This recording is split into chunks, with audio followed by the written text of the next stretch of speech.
began in 2017 and became active in 2018.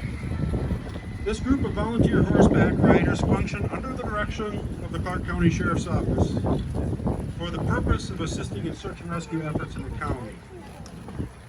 In the event of a search, the Sheriff's Department contacts a designated member of the group and gives a meeting place. The phone tree is used to quickly contact all members. You want to go ahead and cut it?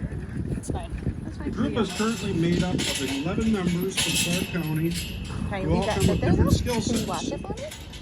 All members have received training in CPR and first aid and are able to perform simple first aid if needed.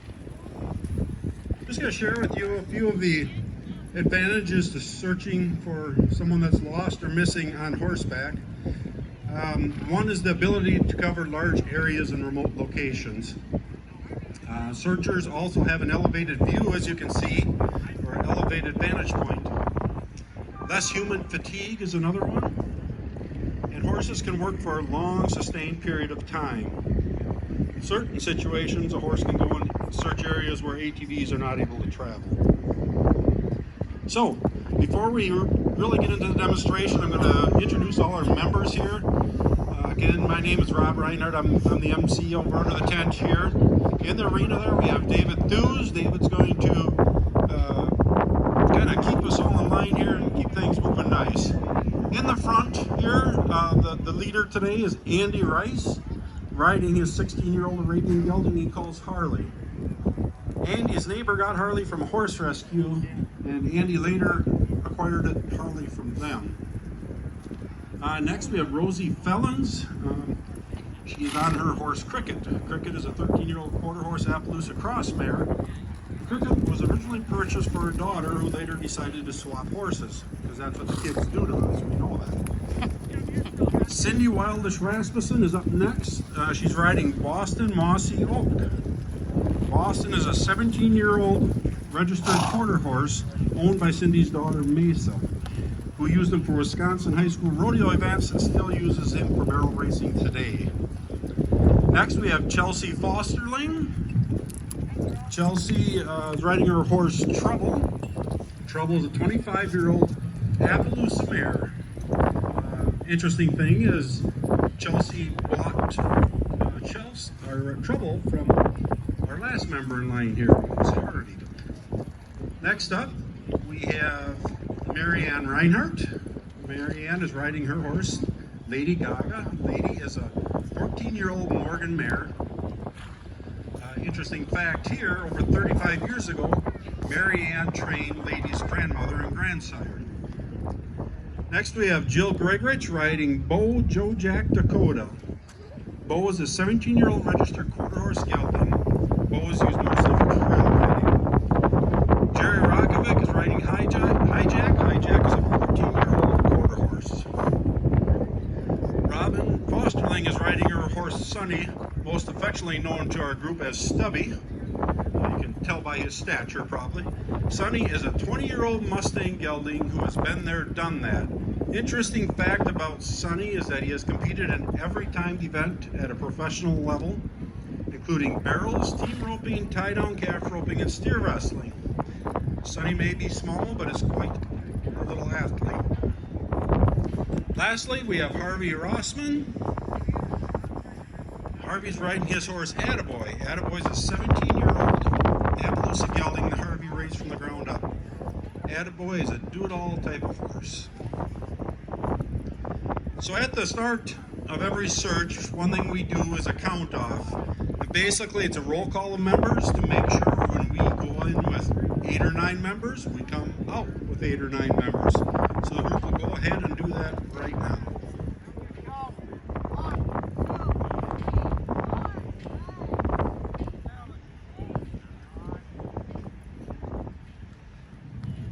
Thanks to fundraising events and wonderful donations, the group is equipped with radios for communicating with each other and with incident command. Each rider also has specialized safety and first aid gear, and horses are equipped with GPS equipment.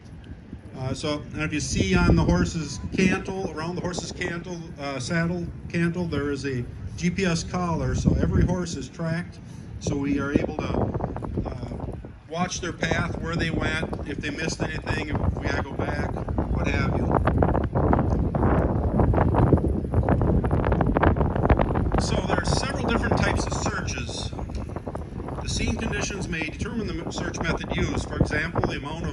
dense vegetation, marsh or wet areas, and the number of riders available to conduct the search all play a role in determining the type of search used. In some searches, one rider will ride behind the row of riders to make sure the riders stay in a straight line. That allows the searchers to focus on searching the ground and surroundings while not having to think about where the other riders are.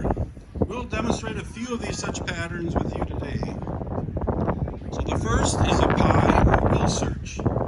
This method employs the use of several searchers searching in the middle of an imaginary circle. Each rider moves in a direction straight up from the center, much like the spokes of a bicycle. The search begins at the middle of the scene. Pick out a landmark or amount of time and walk in the direct line, searching the area immediately in front of you. When the landmark or time has reached, turn and walk the same path back to the original point. At the original point, choose another point of reference and repeat this search method until you have gone in a complete circle. This search method is effective in small areas when searching. We're not always looking for a person, but sometimes just clues as to evidence of a person's travel, such as articles of clothing or any other objects they may have dropped. So, another type of search we do is a line search, although we're not going to demonstrate a line search today. You notice in the grid search that we'll do in a few minutes, that line search is kind of the first part of the grid search. So what they're going to demonstrate now will be a grid search. A grid search is two parallel searches offset by 90 degrees, performed one after another. The grid search is used in large scenes such as field or woods. Several searchers or a line of them move alongside each other from one end of the area to the other. Then turn and search the same area back again at a 90-degree angle. This type of search pattern covers almost every inch of a search scene.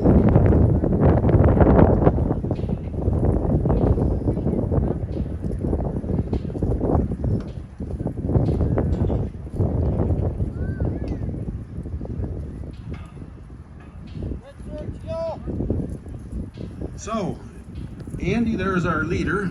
Andy on the far right, on the white horse. On my far right, your far left, I guess.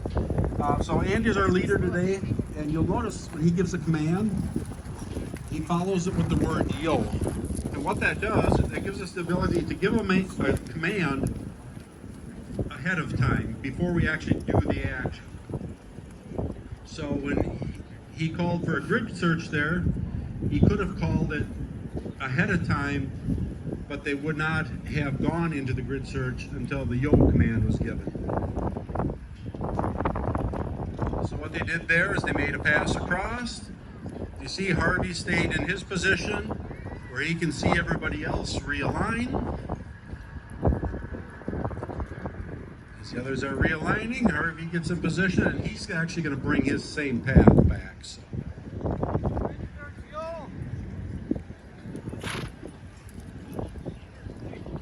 Another key component to searching like this is, we call it dressing to the right in this case. So Andy being the leader, all the horses need to dress to the right. What I mean by dressing to the right is they all need to stay in line with the horse to the right. The problem is if we get staggered and we're not exactly next to each other, it's possible to miss something. And I know everybody thinks, oh geez, how can you miss a person laying on the ground? Well, 9 out of 10 times we're not necessarily, the first thing we find isn't going to be a person. It could be, like I say, an article of clothing, it could be a candy bar wrapper, it could be anything. Some kind of evidence giving us, an indication that the person we're looking for is theirs. One thing to keep in mind here, we live in all of our searches are basically in Clark County. We are willing to go out of the county if needed. But Clark County, a lot of people don't know this, so it's the number 1 dairy county in the state. And it also is the number 5 most heavily forested county in the state. Clark County has about 135,000 acres of forested land, if you believe that. So that right there would be the reason this group is very important if a search and rescue situation arises. So now what they're going to do is they're going to change their direction of search. This is why we call it a grid search. They're going to go back across the same area, just the opposite direction. And that's basically just in case they missed something. It's really knocking the search area down to tiny little squares so we don't miss anything.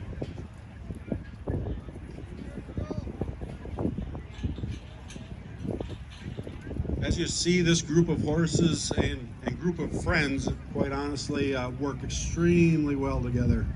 Practice a lot together, ride a lot together. So this is really a pretty well-oiled machine most of the time, but they are horses.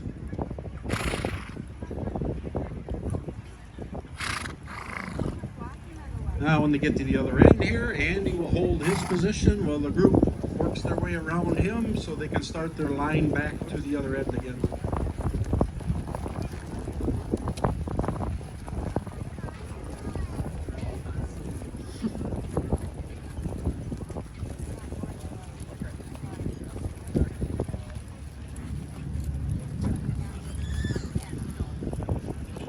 Interesting thing, I look at the group of horses I know real well, and we've got barrel racers, we've got kids lessons horses, we've got great trail horses, but they're all very capable of this type of activity.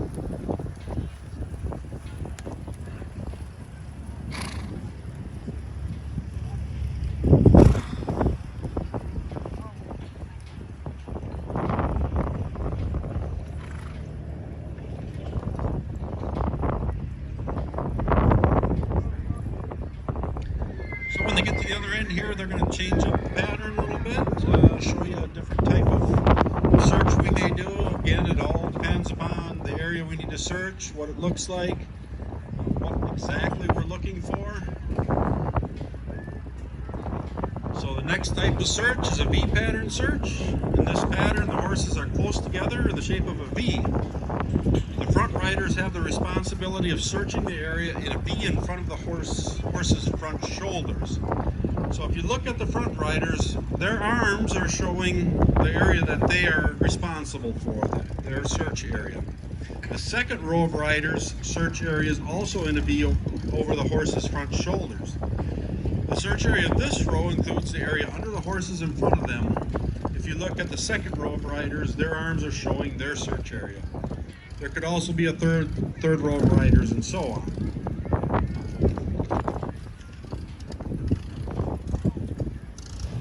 So we're gonna move to something that we've been working on. It's a little bit in its infancy stages, but I think you'll find it really interesting and really cool.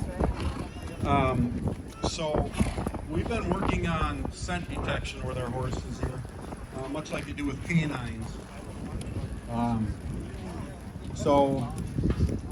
There is one other type of search I guess I'd like to mention. We're not going to do it here today, but it's called a spiral search, and that one is basically a spiral search is used most often in outdoor scenes. It's conducted by one person. It is done by walking in a circle from the outermost point of the perimeter toward the center. It walks in a circular pattern to the center of the scene, with the circle getting smaller as you approach the center. This search method is effective in small areas if you don't have many people. So,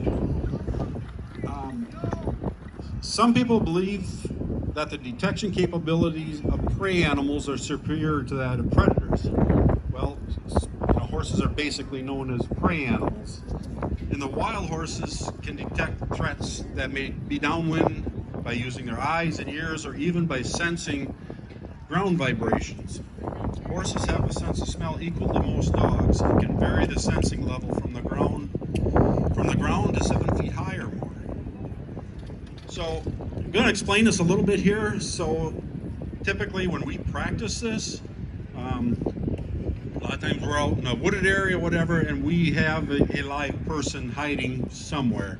Okay, the key to it is you got to get downwind of the scent that you're searching for. One thing we realized coming here is that we were probably going to have problems because what's here? A lot of people, right? So there's human scent all over. So the thing with the horses is that they react to a scent that is not common to the area. So when we're out in the woods searching, deer, animal scents, vegetation scents, things like that, they do not react to because that's the common scent to the area. So David is going to place something behind one of the two boards, and we're going to see what kind of reaction we get. So just give you a little secret here. Today we're using actually a fabric soft gray, and David's going to make sure he's not upwind so the horses don't walk to him. I think he's okay. So we'll go ahead and get started with it. Now what you're gonna do here, we're gonna watch for signs such as blowing, starting, putting the head up very high or very low to the ground, or walking off toward an object. I'm gonna ask the riders if you see your horse do something that they normally want to do. There's Jill's horse is not liking the smell already. She had a reaction there.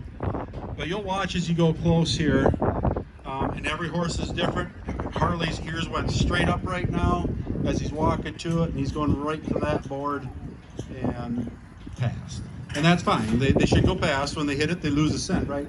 The key to this is, people, is when we're riding, we're going to go ahead and send another group through. So the next group can come through it. The key to this is not necessarily that the horse stops and points at something, but that you're reading your horse, so that you pick up when their ears come up or when they snort or blow. So we'll watch this group of three here go through and see what kind of reactions we get here. And again, raise your hands if to the riders. Mary Ann's horse is, you see she's turning her nostril to the wind. She's picking it up. Actually looks like Jill's horse, or whose horse is that? Yeah. Chelsea's horse was doing the same. Again, lady, okay, two horses on my end, both really put up there, even pin his ears back, yep. So, again, it's watching your horse, make sure you know what you're looking for. Our next group of riders can go ahead and go. Watch this group especially close. I'm not going to say it now because it probably will go wrong for us. But we have a bit of a scenting rock star in our group here. Oh, that one. Oh, that was second round. Okay, that was real. We have one that is just, she already went, I guess. So this group here is coming through. Looks like a clean walkthrough. So again, it all depends on air currents, things like that. It's not always 100%, but it is just a tool in the toolbox here when we're searching, that the riders are paying attention to their horses and realizing what they're trying to tell them. So we've had some really crazy things happen with this already, just in our infancy stages. I wonder if we couldn't, well, it'll probably get us a little out of kilter, but Rosie's horse typically is like a pointing bird dog. When she finds something that's not in place, she'll just lock up and not move. So it was kind of interesting she walked past that. It must have got out of the wind current. But, so with that,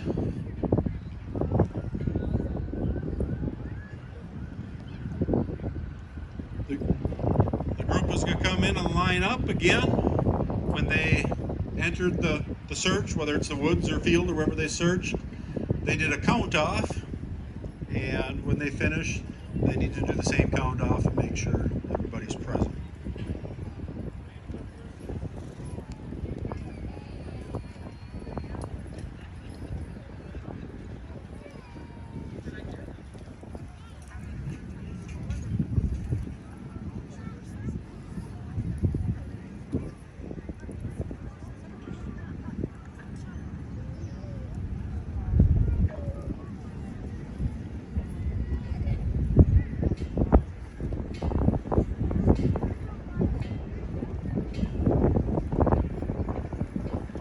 Okay, and a count of.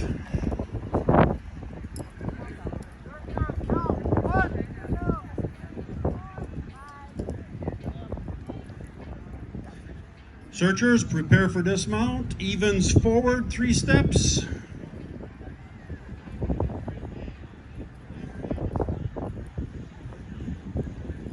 Searchers dis. Mount. That's kind of a wrap for the day. I just want to say, thanks everybody for sticking around watching. I want to say a big thank you to the community for supporting this group. This is a group of 100% volunteers, and almost less than that, because we kind of support our own bad habit here. So, no, we really appreciate the community's support. Most everything is done here is done by donations. When we've gotten called out, we have 11 members, and I'll tell you what, you'll see 11 trailers typically heading toward the search. People are really devoted to this group. So I want to thank everybody for watching.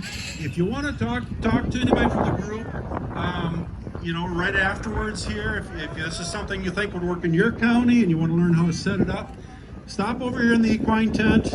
We'll be out here right now. If not, just go west of the equine or the arena here. We got a big sign out front. We're going to be here all weekend. We're camped here. Stop by and talk and visit, and we'll be glad to share anything we know about it. We're still learning as well. So, thank you, everyone.